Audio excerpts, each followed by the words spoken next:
Thursday edition of Newsline at noon, Pope Francis arrives in Korea for his first Asian trip to deliver a message of reconciliation. President Park Geun-hye greets him at the Seoul Air Base. Korea's central bank cuts its benchmark rate for the first time in 15 months as the government steps up efforts to spur economic growth. Plus, North Korea urges Seoul to lift its economic sanctions imposed against Pyongyang and stop its joint military drills with the U.S. to improve inter-Korean ties. These stories and more on Newsline at noon.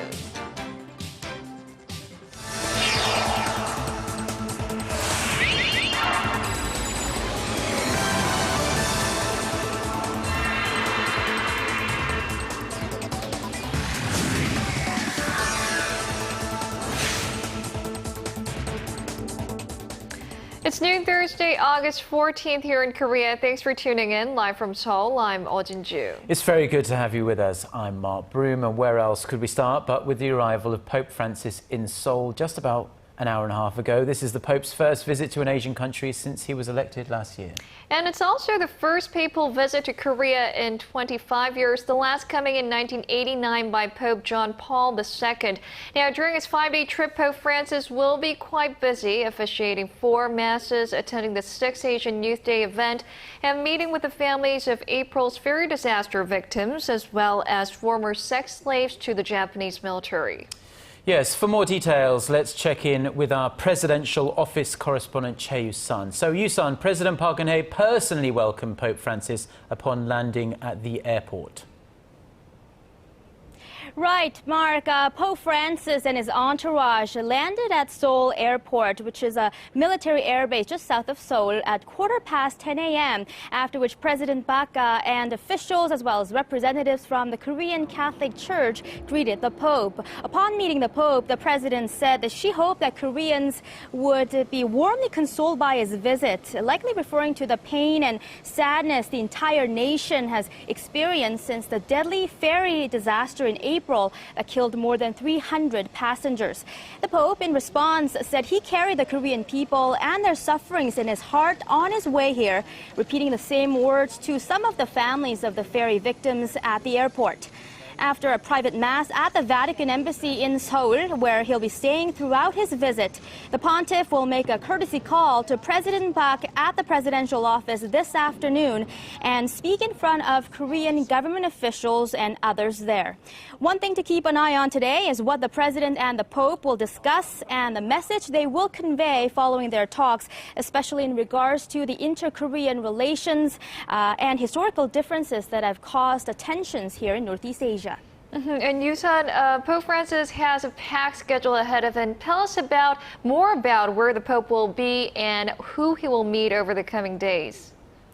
Well, on the papal itinerary for the rest of the week are officiating a mass to celebrate the Assumption of Virgin Mary on Friday in central Daejeon, beatifying 124 Korean martyrs in downtown Seoul on Saturday, and 2 other masses, one on Sunday to mark the closing of the 6th Asian Youth Day in Daejeon, as well as on Monday on peace and reconciliation on the Korean Peninsula at Seoul's Myeongdong Cathedral.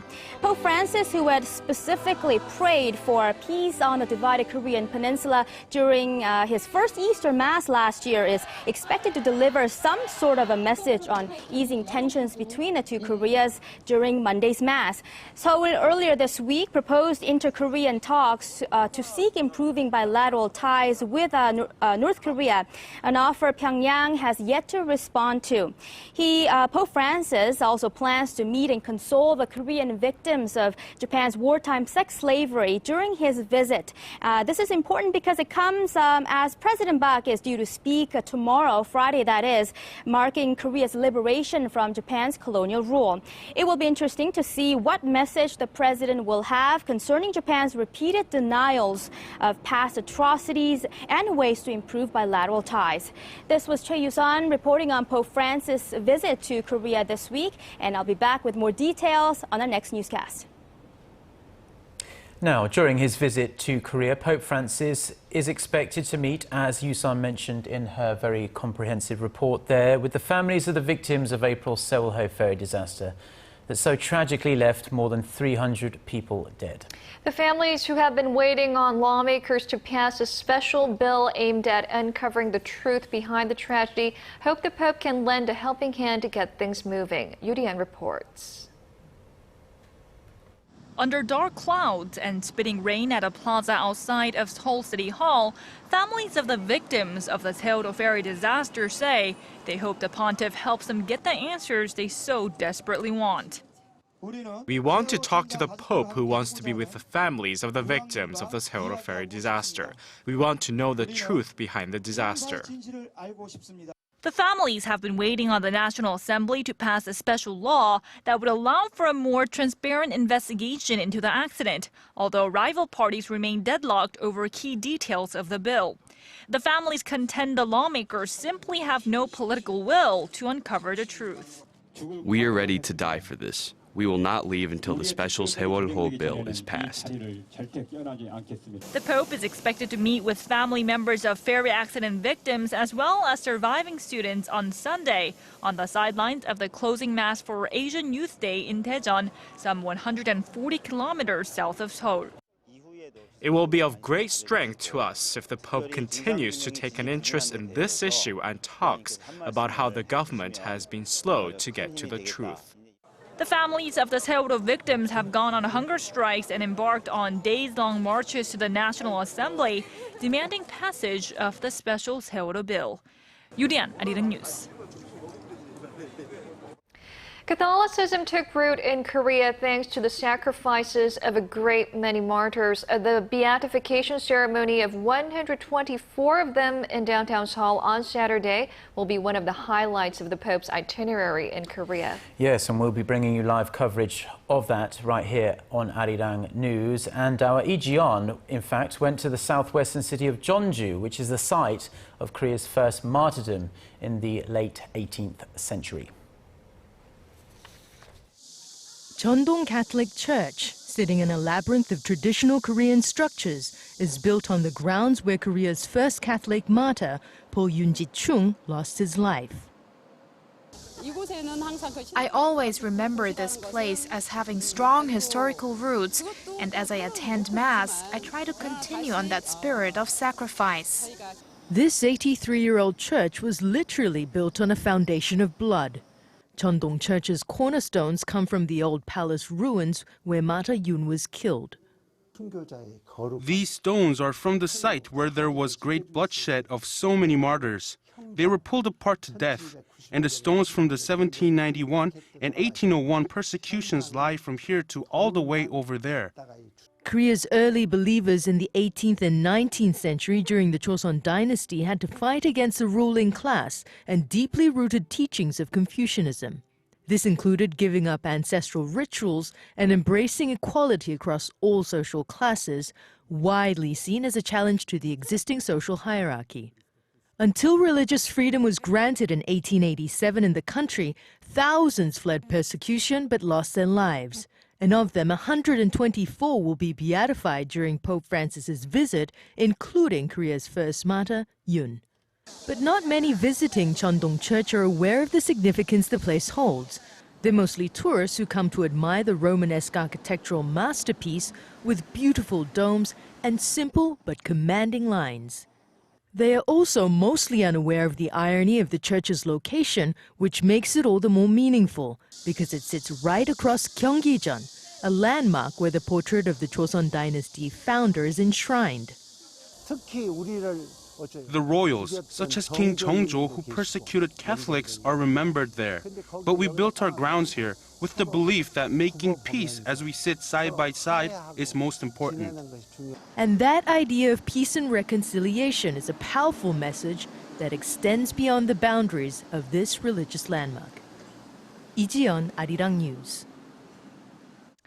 Now, shortly after Pope Francis touched down in South Korea, North Korea shot off 3 short-range projectiles into the East Sea. According to Seoul-based Yonhap News Agency, Pyongyang fired 3 300mm rockets a little after 11 a.m. Korea time. It's the 6th time this year that Pyongyang has test-fired this type of artillery rocket, and military sources say the communist state appears to be trying to increase their range. North Korea has yet to respond to South Korea's offer for high-level talks, but did release a statement on Thursday calling for a lifting of sanctions and the end of joint military exercises with the United States. A failure to do either, the North warned, could have disastrous consequences. Park Geun-hye reports. Without giving a response to South Korea's recent proposal for talks, North Korea on Thursday laid out specific measures Seoul should take to improve inter-Korean ties. In a statement on Thursday, the North's agency in charge of inter-Korean relations called on the South to cancel the Ulji Freedom Guardian military exercise with the United States, warning that a failure to do so would push the Korean peninsula to the brink of war. The annual military drills, which Pyongyang calls practice for an invasion, is scheduled to begin August 18th. The Committee for Peaceful Reunification of Korea urged the South to remove what they said were unreasonable institutional mechanisms blocking the contact, visits, cooperation, and exchange between the North and the South, a reference to a set of sanctions imposed on Pyongyang following the sinking of the South Korean warship Cheonan in 2010. The statement comes just days after South Korea proposed high-level talks next Tuesday to discuss a range of pending issues, including a possible round of reunions for families separated by the Korean War. Although the North remains tight-lipped on the offer, it did note the South Korean government should demonstrate its desire for improved ties through practical actions rather than in words. Park Geun-hye, Arirang News. Indonesia's top diplomat says North Korea has come up with a specific and concrete proposal that could reduce tensions on the Korean peninsula. Indonesian Foreign Minister Marty Natalegawa met with his North Korean counterpart Lee Soo-yong in Jakarta on Wednesday, and while he didn't offer specifics about what the proposal entailed, the Indonesian minister said it involved issues that have, quote, been preoccupying all of us, including nuclear proliferation, ballistic missile launches, and military drills. He also gave no indication of when the proposal might be made. Now, during their talks, Lee also passed along an invitation from North Korean leader Kim Jong-un to Indonesia President-elect Joko Widodo to visit the North. Widodo reportedly responded positively to the offer. South Korean authorities are currently investigating 2 North Koreans who swam across the West Sea border seeking to defect to South Korea. Government sources say the 2 men, one in his 50s and the other in his 20s, were spotted at around 4 a.m. Korea time, that's around about 8 hours ago, swimming towards Gyeongdo Island, which is about 2.5 kilometers away from the North's closest western coast. The 2 have reportedly expressed their desire to defect to the south. South Korea has seen a series of similar cases in the western border regions in recent years. The most recent, in fact, came just last month, when a North Korean man arrived on a wooden boat on Baekneungdo Island. South Korea's central bank has finally cut its key interest rate by 0.25 percentage point after holding it steady for the last 14 months. The move is in line with the government's expansionary policy aimed at boosting the economy, which has been sputtering pretty badly since the Sewol ferry disaster back in April. Hwang Ji-hye tells us more. The Bank of Korea has joined a government-led campaign to spur growth of the wobbly economy. It lowered its key interest rate by 0.25 percentage point to 2.25% following its monthly monetary policy meeting on Thursday. It's the first rate cut by the central bank since May last year. The central bank's move comes after the government unveiled a set of aggressive stimulus measures in the past month, including an additional fiscal spending of roughly $11.5 billion. President Park Geun-hye has also called on economic policymakers to take all possible steps to stop the country from falling into Japan-style stagnation. The rate cut Thursday was widely expected after the central bank governor Lee Ju-yeol mentioned recently that the bank agrees with the government that the Korean economy faced tough challenges. Most local banks have already lowered their time deposit rates by around 0.2 percentage points to 2.5% or lower. The central bank cut its growth forecast for this year by 0.2 percentage points last month to 3.8%. Citing the sluggish domestic demand brought on by the ferry disaster in April, the strengthening local currency and international political uncertainties, the bank said the Korean economy faced threats of further slowdown. Hwang Ji-hye, Arirang News.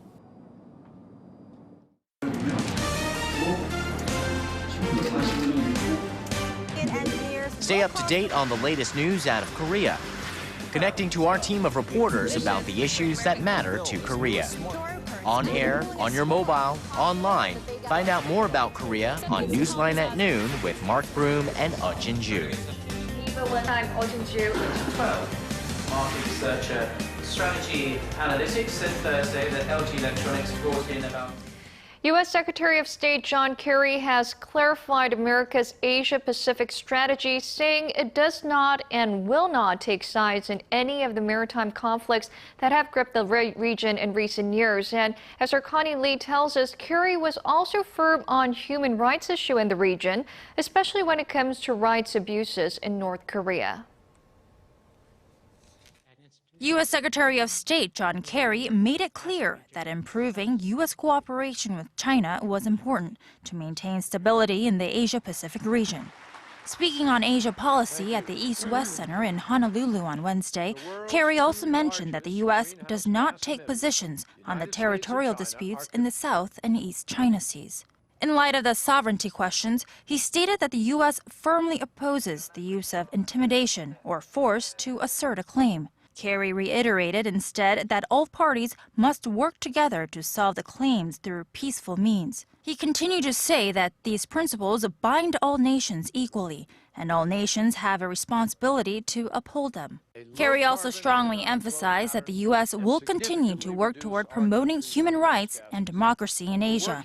He specifically mentioned that the concentration camps in North Korea should be shut down immediately. Such deprivation of human dignity just has no place in the 21st century. North Korea's gulag should be shut down, not tomorrow, not next week, but now. He added that Pyongyang's proliferation activities pose a serious threat to the United States and to the world. Kerry's speech in Honolulu wrapped up an 8-day around-the-world diplomatic tour, which included the ASEAN and East Asia summit meetings. Connie Lee, Arirang News. Now back here in South Korea, and the country's ruling Saenuri Party has held a Supreme Council meeting in the opposition party's stronghold region of Jeollanam-do province for the first time in more than 18 months. The meeting comes as the governing party won a parliamentary seat in the Suncheon-Goksong constituency in Jeollanam-do province in last month's by-elections. Party chairman Kim Woo-sung and the Supreme Council members discussed ways to develop the region and are visiting the free economic zone of the Gwangyang Bay area this afternoon. Lee Jang-hyun's surprise win made it clear to the main opposition New Politics Alliance for Democracy Jeollanam-do province is no longer an area it's guaranteed to win. Now, if you've been watching this newscast carefully, you'll know that Korea faces a number of great challenges going forward, and making a fair and safe and equal society is just one of them. The National Assembly, which is Korea's parliament, is tasked with passing bills to get stuff done, but nothing much has been happening amid long-running bipartisan deadlock there. So for answers and to hear his plan for getting Parliament moving again out of its rut, our Ji Myung-gil sat down with the Speaker of the National Assembly for this exclusive interview.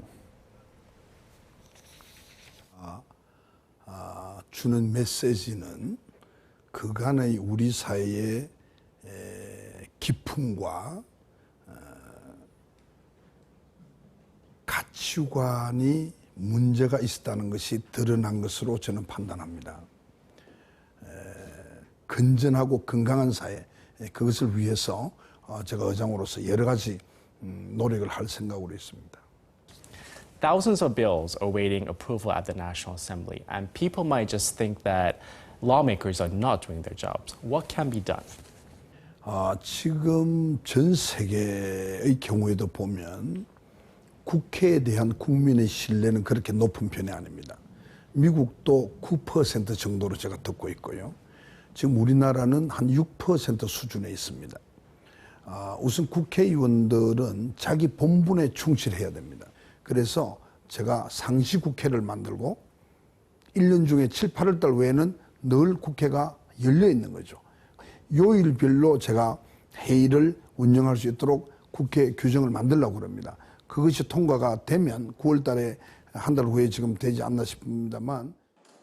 Removing lawmakers' special privileges has long been an issue in Korea, but the Assembly Speaker stressed the need for lawmakers to be given certain privileges within the confines of Parliament.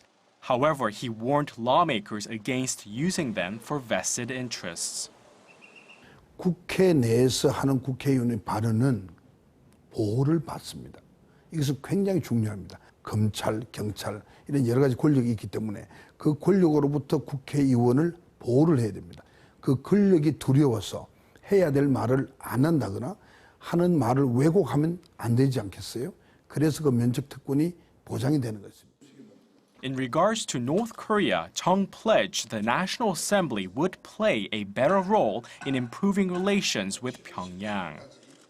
우리 국회가 우리의 일로 정부와 같이 2인 3각 하듯이 같이 나서야 된다 하는 것이 제 지론이고 그것이 남북을 하나 만들어가는 화해와 협력을 통해서 궁극적으로는 하나로 만들어가는 아주 중요한 첫 단추가 될 수 있다 이렇게 보기 때문에 As Assembly Speaker, you promised to hold inter-Korean parliamentary talks during your term. Do you think this is realistic? 저는 충분히 가능하다고 보고요. 저는 운명적으로 내가 의장에 있는 동안에 그 남북 간의 국회 회담을 통해서 남북이 이제 서로 대화를 여는 아주 중요한 역사적인 기점이 돼야 된다고 우리 박근혜 대통령께서도 상당히 긍정적으로 그렇게 보고 있다 이렇게 말씀드릴 수 있습니다. Thank you for giving your precious time to hold this one-on-one interview with you, the Assembly Speaker. Thank you very much. Thank you. 감사합니다. Thank you.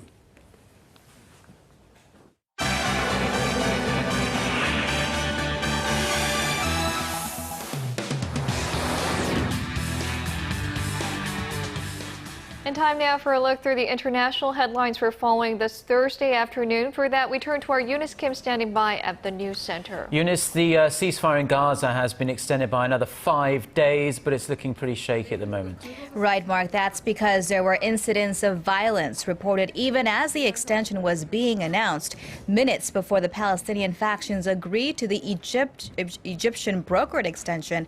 Israeli forces reported fresh rocket fire. At least 5 rockets were shot in their direction. There were no reports of casualties, though, and Hamas did deny any responsibility, but IDF responded by targeting what it called terror sites in Gaza. It is still unclear what impact, if any, this streak of attacks will have on the 5-day truce extension. All sides have been locked in indirect negotiations to produce a more lasting peace deal. Palestinians reported significant progress, though differences remained on the details of security arrangements, reconstruction efforts, and a permissible fishing area. The World Health Organization has designated Kenya as a high-risk country for the spread of Ebola. Located in eastern Africa, Kenya is a major transport hub with more than 70 flights per week from West Africa. Nairobi has yet to announce flight bans to and from the 4 affected West African states, though. This as new figures from the WHO shows there were 128 new cases and 56 new deaths reported Sunday and Monday of this week alone. Liberia was the worst hit with 32 new Ebola deaths. And Canada has said it will donate up to 1,000 doses of its test medication following a WHO clearance to use experimental drugs in the fight against the Ebola epidemic. And officials say a U.S. operation to evacuate thousands of Yazidi refugees trapped on a mountain in northern Iraq appears far less likely. The assessment comes after a team of 20 Marines, Special Forces, and U.S. aid members returned from a brief undercover mission to Mount Sinjar. The Pentagon said they found far fewer Yazidis there than previously feared, trapped thanks in part to the humanitarian airdrops, airstrikes, and rescue missions by Kurdish Peshmerga fighters over the past several days. The U.S. State Department said it has launched 24 airstrikes so far to hold back Islamic State militants fighting Peshmerga forces.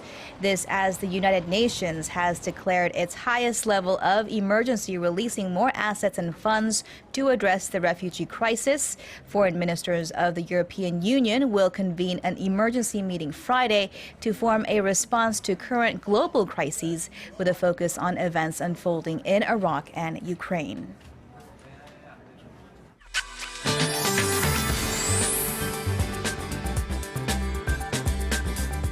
It's going to be much cooler today with clouds and rain dominating the peninsula. And as we can see, the southern regions have been receiving heavy showers since this morning, and it's likely to continue till tomorrow. While the upper provinces will not see rain today, they will see plenty of clouds, and temperatures will be 2 to 3 degrees lower compared to yesterday, as the high in the capital will rise to 27, while Busan will hike up to 24 this afternoon. And for other regions, Jeju Island and Daejeon will top out at 26 and 24 respectively. And a 3-day holiday weekend starts tomorrow, but rain is forecast through tomorrow for people down south. But here in Seoul, we'll see a fair amount of sun tomorrow and Saturday, but it seems like we're going to have a nationwide showers on Sunday afternoon. That's all from me at this hour. Back to you guys. Thank you, Xian, for the weathers, and those are the stories we're following at this hour. Yes, thank you for watching the program. Have a great day and a wonderful 3-day weekend if you're watching us here in Korea. Goodbye.